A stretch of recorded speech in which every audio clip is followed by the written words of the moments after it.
कैसे हो मेरे भाई ये जे स्टूडेंट। क्या आप भी SSC JE RRB JE GSSC BTSC DLRS की भी तैयारी कर रहे हो, लेकिन हमें पता है आप लोग का एक ही मकसद होगा एसएससी जेई में सीपीडब्ल्यूडी प्राप्त करने का। ठीक है, कोई दिक्कत नहीं है, आप मेरे साथ रहो।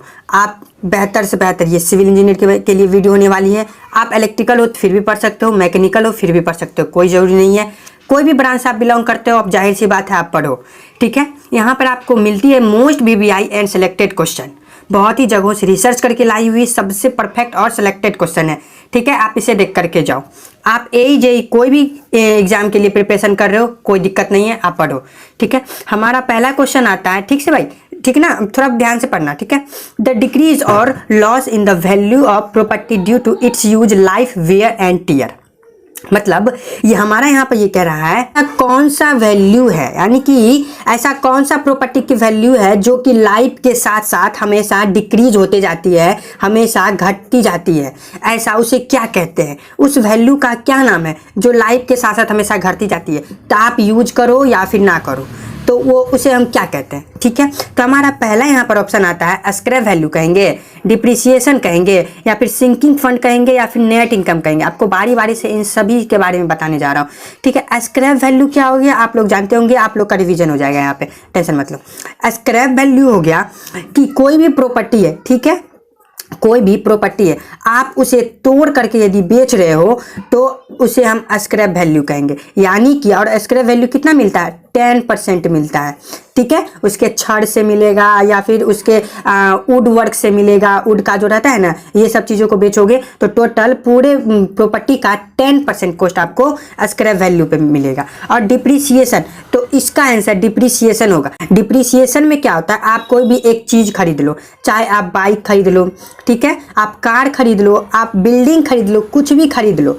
ठीक है, आप इसे यूज करो या ना करो, ये आप पर डिपेंड करता है, यूज करो या ना करो, फिर भी टाइम के साथ साथ इसकी वैल्यू घटती जाएगी।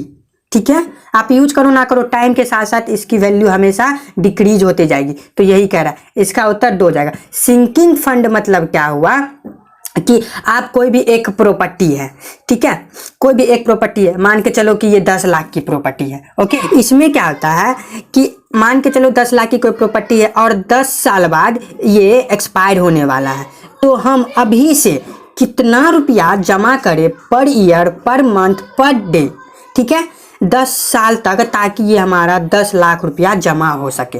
तो इसे ही हम कहेंगे सिंकिंग फंड। ठीक है, ये आप जान गए। नेट इनकम क्या होता है, gross income minus out going खर्चा। ठीक है, gross income minus out going खर्चा होता है। यानी कि इसमें क्या हो गया कि ग्रॉस इनकम यानी कि एक बिल्डिंग से जितनी भी कमाई हुई, ठीक है, और जितना भी खर्चा हुआ, चाहे रिपेयरिंग में हो जाए या फिर बिजली बिल में हो जाए, कुछ में भी हो जाए, तो उन सबको माइनस करने के बाद जो भी हमारा इनकम बचता है उसे ही कहेंगे नेट इनकम। ओके, आप ये समझ गए। चलिए चलते दूसरे नंबर क्वेश्चन की ओर। हमारा दूसरा नंबर क्वेश्चन है यहाँ पे द सीमेंट मोटार। ठीक है, cement motor mix generally use masonry work, यानी कि हम लोग के जो घर में जो मजदूर आते हैं ना, वो हम लोग से बिना पूछे वो एक मैसनरी वर्क सीमेंट मोटार कितना रेशियो में यूज कर सकता है ताकि हम लोग को भी कोई नुकसान ना हो। ठीक है, मैं आपको यहाँ पे सब चीज़ के बारे में बताऊंगा। सीमेंट मोटार के बारे में भी बताऊंगा कि कितना यूज करना चाहिए, लाइम मोटार के बारे में भी बताऊंगा कि कितना यूज करना चाहिए, और एक आरसीसी मोटार के बारे में भी बताऊंगा कि कितना यूज करनी चाहिए। तो चलिए पहले चलते सीमेंट मोटार की ओर। तो हमारा सीमेंट मोटार में हो गया 1:6। ठीक है, आप ये मिनिमम यूज कर सकते हैं, और मैक्सिमम की बात करें तो 1:8। ये जनरली छोटे मोटे घरों में जिनके पास पैसा नहीं है वो इतना यूज करते हैं, लेकिन अक्सर 1:6 में करनी चाहिए। लाइम और सीमेंट मोटार की बात करें तो 1:2 में करनी चाहिए ऑलवेज, क्योंकि लाइम की स्ट्रेंथ कम होती है, प्लास्टिसिटी सीमेंट के मुकाबले कम होती है, सैंड के मुकाबले कम होती है। और आरसीसी की बात करें तो आरसीसी में ऑलवेज 1:3 करना चाहिए। जनरली लोग 1:4 भी कर लेते हैं, लेकिन वैल्यू 1:3 की ही है, 456/2000 के अकॉर्डिंग आईएस कोड। ओके, तो यहाँ पे अब आप बताएं कौन सा आंसर होगा। यहाँ पे जाहिर सी बात है ऑप्शन नंबर बी हो जाएगा, 1:6, जो कि हम इतना यूज करते हैं। चलिए चलते हैं हम क्वेश्चन नंबर 3 की ओर। हमारा क्वेश्चन नंबर 3 कह रहा है what is the particle size of gravel. Gravel की पार्टिकल साइज क्या होनी चाहिए। ठीक है, आप यहाँ पर नोट करिएगा, नोट आप सबसे पहले यहाँ पे कर लीजिए, क्योंकि मैं आपको यहाँ पर पार्टिकल के कौन कौन से पार्टिकल के बारे में बताऊंगा, क्ले के बारे में बताऊंगा, मैं आपको लिख देता हूँ ताकि आप नोट कर सको अच्छे से।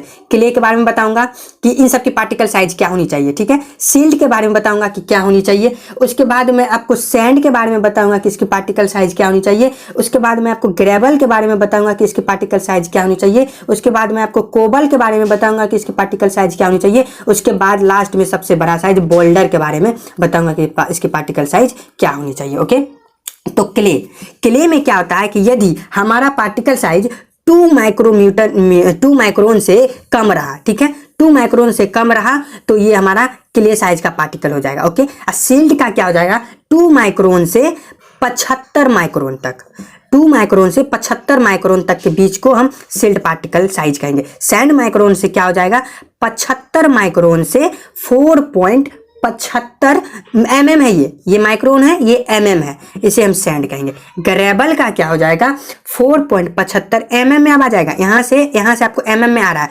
4.75 mm से 80 mm के बीच में हम ग्रेबल यानी कि गिट्टी कहेंगे।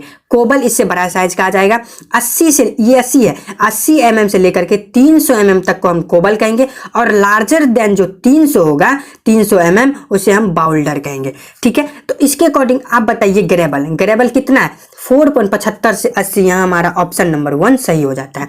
आप इसे नोट कर लीजिए, बहुत इंपॉर्टेंट है। मिलते हैं आपसे नेक्स्ट वीडियो में कोई एक अच्छे सा टॉपिक लेकर के। आज के लिए बस इतना ही। पसंद आए तो आप सब्सक्राइब नहीं करते, सब्सक्राइब कर दीजिएगा, ठीक है।